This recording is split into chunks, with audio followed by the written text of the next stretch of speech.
For 33 years, it was this incredibly comforting constant for millions of us. A quiet, gentle start to a half hour of television that it felt less like a show and more like a visit from a really trusted friend. And it all started with a simple yellow door.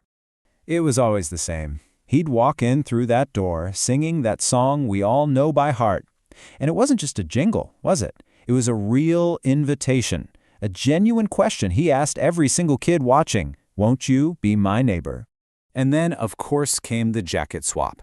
The formal blazer came off, and on went that comfortable, zippered cardigan. It was such a simple, powerful signal, right? It was like he was saying, okay, it's time to relax, time to just be ourselves.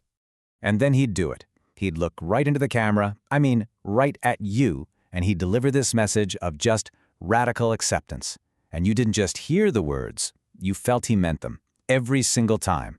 You've made this day a special day by just your being you. But this whole routine was so much more than just a TV show opening. Behind the cardigans and the sneakers, there was this deliberate, carefully constructed philosophy. So the real question is, what was he actually building? What was the architecture behind this neighborhood of kindness? To really get what Fred Rogers built, we have to go back, way back to the beginning. Because before he was this TV icon, he was a young man on a completely different path. So picture this. It's 1951. He's on track to become a Presbyterian minister. But then, a chance encounter with this new, powerful technology, television, it completely changed his life. And as it turns out, it would change the lives of millions. And the contrast here, it's everything. When Rogers first saw TV, he was just horrified. All he saw was this chaotic slapstick, what he called cruelty for laughs. But where everybody else saw cheap entertainment, he saw something revolutionary. He really believed this powerful new tool could be an instrument for grace, for connection. So he made this huge decision. He decided to go into television, not for fame or money, but as a ministry.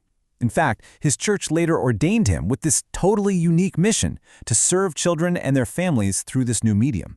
So it wasn't a career change. For him, it was a calling.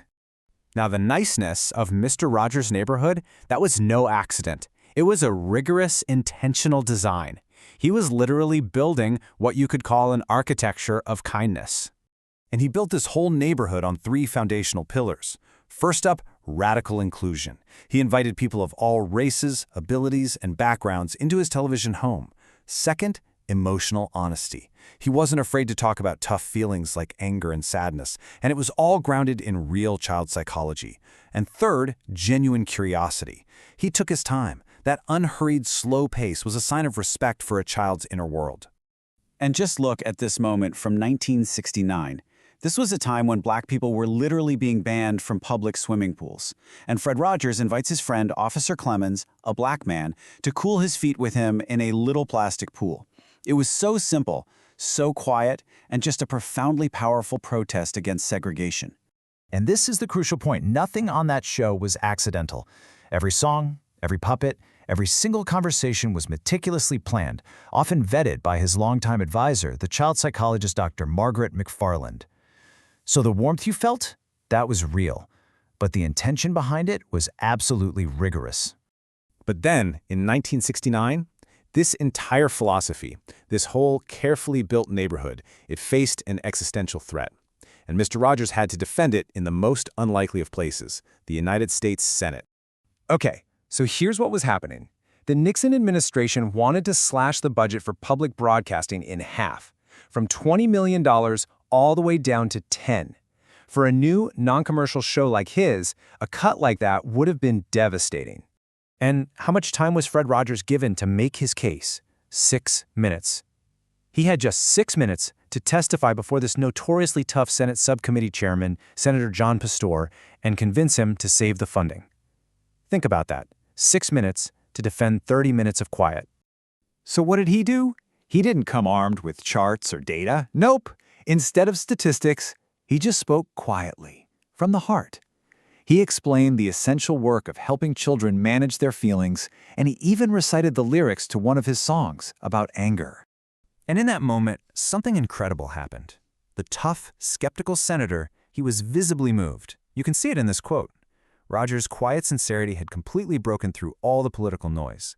The senator just looked at him and said, "Looks like you just earned the $20 million. And just like that, with that one sentence, public television was saved.